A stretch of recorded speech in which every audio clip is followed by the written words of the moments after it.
ভাই 9টা বাজে রাজীব ভাইয়ের আসার কথা, 10টা বাজে এখনো তো তার খবর নাই। আরে বেটা এত ব্যস্ত হয়েছ কেন? ঢাকা থেকে আইছে, দূরের পথ, যানজট থাকতেই পারে। আরে ওই যে রাদীপ ভাই এসে পড়ছে।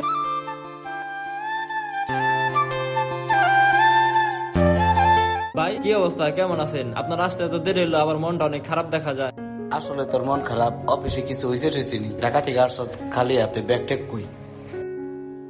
বন্ধু, পাশে আসার পথে রাস্তায় আমার ব্যাগ, আমার মানি ব্যাগ, মানে ঈদের বেতন যা পাইছি সব হারাই ফেলাইছি রে। কি কন ভাই, সব টাকা হারাই ফেলাইছে? সব টাকা হারাই ফেলাইছি রে। আর সেটাই ভাবতাছি মার ছোট বোনদের এবার ঈদে কিভাবে কেনাকাটা করে দেব।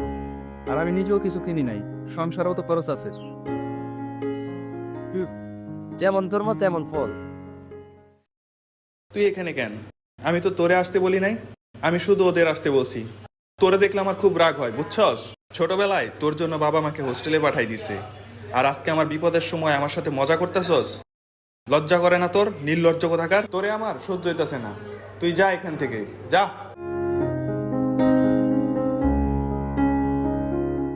এই মাথা ঠান্ডা কর, টাকা পয়সা হারাইছ, বাসায় কিছু বলার দরকার নাই। ভাই টেনশন করেন না, টাকার ব্যবস্থা আমরা করুম। ভাই আপনি অনেক দূর থেকে আসছেন, বাসায় চলেন, আপনারা নামাই দেই, আপনি রেস্ট করেন, তারপরে দেখা যাইব। তারপরে চায়ের দোকানে আসিস, তোর টাকার ব্যবস্থা করুন নি, 8-7টা দিন।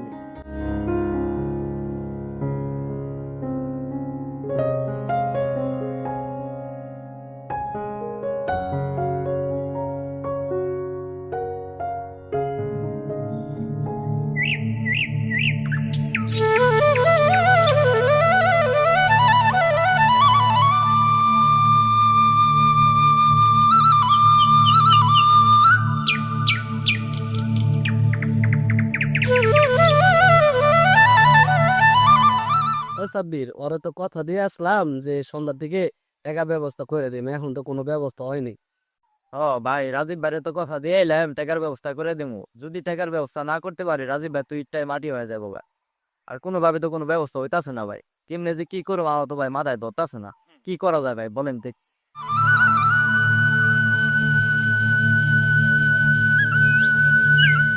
টাকা হারাইছ তোরা কেন তেরান? ঈদের সময় তো শহরে অনেক চুরবাটপার থাকে। এই সময় ওর ব্যাগ আর টাকাগুলা সাবধানে রাখা উচিত ছিল। আমি তো তখন বললাম যেমন কর্ম তেমন ফল, ও আমার সাথে রাগারাগি করলো। তো গো বন্ধু, দেখ তোরা কি করবি, আমার আবার খেতে অনেক কাম আছে, তাইলে আমি যাই।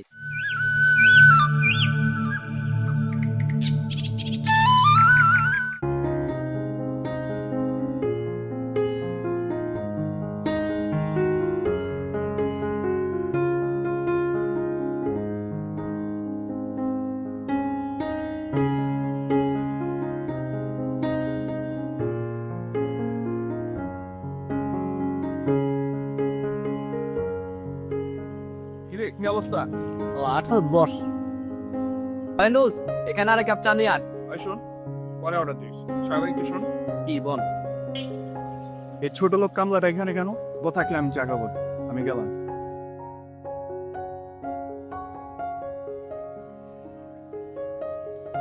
আচ্ছা তোরা চা খা, আমি যাই।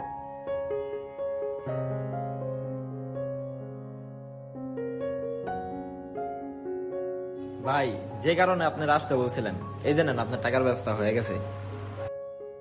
সাব্বির, এতগুলি টাকা তোরা কোথায় থেকে ব্যবস্থা করবি? ভাই সেটা আপনার জানার দরকার নাই, আপনি এক কাজ করেন, কালকে এই টাকা দিয়ে আপনি আপনার মাকে আর আপনার ছোট বোনকে নিয়ে কেনাকাটা শুরু করেন। তোরা যে কি উপকার করলি আমার, আশায় প্রকাশ করতে পারবো না। আসলে সত্যিকারের শুভাকাঙ্ক্ষী এরকম হয় রে।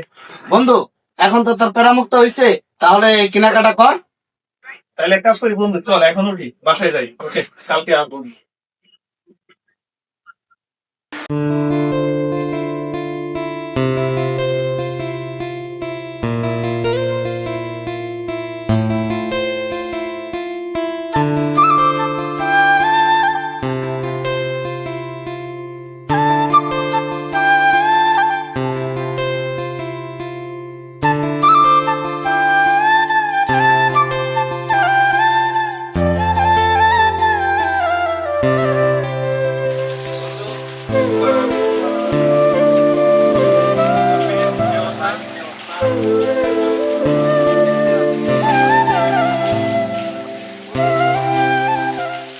দূরে থাক, ধরবি না তুই আমাকে।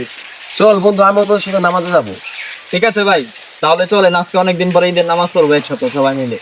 হ্যাঁ, নামাজে যাবো সবাই একসাথে। তবে ও এখানে কেন? ওর তো আজকে আমাদের সাথে যাওয়ার কথা না? গেলে ও একা যাবে নামাজে, আমরা কেন ওর সাথে যাব? ঈদের নামাজে যাবি জানা, তুই তোর মতো যা। তুই কেন সবসময় আমাদের পিছিয়ে লেগে থাকিস? না বন্ধু, আজকে তোদের সাথে আমি যাবো। হ্যাঁ, নামাজে তো আমি যাবোই, তবে তোর মতো স্বার্থপর আর বেইমানের সাথে কখনো নামাজে যাবো না। গেলে আমরা তিনজন একসাথে যাবো। তুই তোর মতো যা, যা, তুই তোর মতো যা, যা।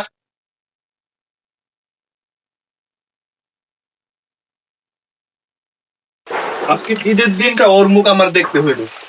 আজকে ঈদের দিনটা আমার অনেক খারাপ যাবে। ভাই সত্যি আজকে আপনার দিনটা অনেক খারাপ যাবো, কারণ আজকে ঈদের দিন আপনি আরিফ ভাইয়ের সাথে অনেক খারাপ ব্যবহার করছেন। কেন? কারণ ভাই আপনি যে আপনার পরিবার নিয়ে সুন্দরভাবে ঈদ করতেছেন আজকে, ইভেন কি পাঞ্জাবিটা পরছেন, একমাত্র আরিফ ভাইয়ের অবদান। আরিফ ভাইয়ের কারণে মানে? তাহলে শুনেন, আপনার জন্য যখন আমরা টাকা ব্যবস্থা করতে পারতেছিলাম না, তখন সাবির ভাই, এই টাকাটা নেই, তোর রাজীব বাইরে দিস। ভাই আপনি টাকা দিলেন, কিছু তো বুঝতে না। শোন, এই টাকাটা আমি ঈদের জন্য রাখছিলাম। আমি তো এতিম, আমার তো কেউ নাই, আমার আবার ঈদ। এই টাকাটা রাজীব দিয়ে দিস, ওই ওর পরিবার নিয়ে শপিং করো। তো যাই হোক, ও আমার ছোটবেলার বন্ধু, ওর খুশিতে আমার খুশি। আজকে না বললে পারলাম না। তুই যে আরিফের সাথে খারাপ ব্যবহার করস, তুই যে কারণে আরিফকে ভুল বুঝতেছ, সাব্বির তুই তো সবকিছু জানোস, তুই ওরে বুঝাইব। ভাই কি কারণে আপনি আরিফ ভাইয়ের শত্রু ভাবেন? আপনি তো তারে দেখতেই পারেন না। আপনাকে যে ছোটবেলা আপনার বাবা হোস্টেলে পাঠাইতেছিল, এই কারণে কি আপনি তার শত্রু ভাবেন? ছোটবেলা আপনি যখন স্কুলে পড়তেন, খারাপ ছেলেদের সাথে মেশা শুরু করছেন, ওই ব্যাপারটা আরিফ ভাই জানছে, তখন আপনার বাবাকে জানাইছে, তারপরে আপনার বাবা আপনাকে হোস্টেলে পাঠাইছে। এই জন্য কি আপনি তারে খারাপ ভাবেন? এতে আরিফ ভাইয়ের দোষ কোথায়? সে তো আপনার ভালো চাইছে, এই জন্যই তো আপনার বাবাকে বলছে যে আপনি খারাপ হয়ে যাইতাছেন, এই জন্য আপনার বাবা আপনাকে হোস্টেলে পাঠাইতেছে। আপনি এতদিন যা মনে করছেন যে সে আপনার খারাপ চাইছে, কিন্তু না, সে আপনার ভালো চাইছে বিধায় আপনার বাবাকে বলছে। দেখেন আজকে ঈদের দিন, সে নিজে কিছু না কিনে আপনার খুশির জন্য, আপনার খুশির চিন্তা করে সে আজকে কিছুই কেনাকাটা করে না। আপনি এত অপমান করার পরেও আজকে আরিফ ভাই ঈদের নামাজ আপনার সাথে খুশিতে পড়বো বিধায় আজকে আসছিল সে, কিন্তু তারপরে আপনার সাথে আপনি নামাজে নিলেন না।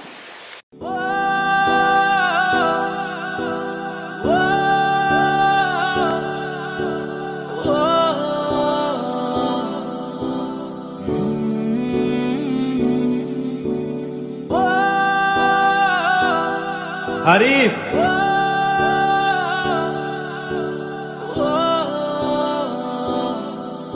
আরিফ বন্ধু, আরিফ তোর মনে পড়ে বন্ধু সেই ছোটবেলার কথা, যখন আমি নতুন জামা নতুন জুতো পরে ঈদের নামাজে যেতাম আর তোকে বলতাম বন্ধু আমার জুতা তো পুরানা হয়ে যাচ্ছে, তুই তখন বলতি আয় আমার কাঁধে উঠে বস আর আমাকে ঈদগাহে নিয়ে যেতি যেন আমার জুতা পুরান না হয়।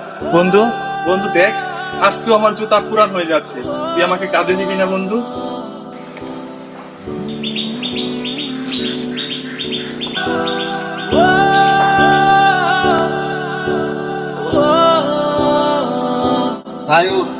উঠে বল। दोस्ती हम नहीं तोड़ेंगे दम मगर तेरा সত্যিকারের বন্ধুত্বগুলো হাজারো ভুলের পরেও এভাবেই ফিরে আসে।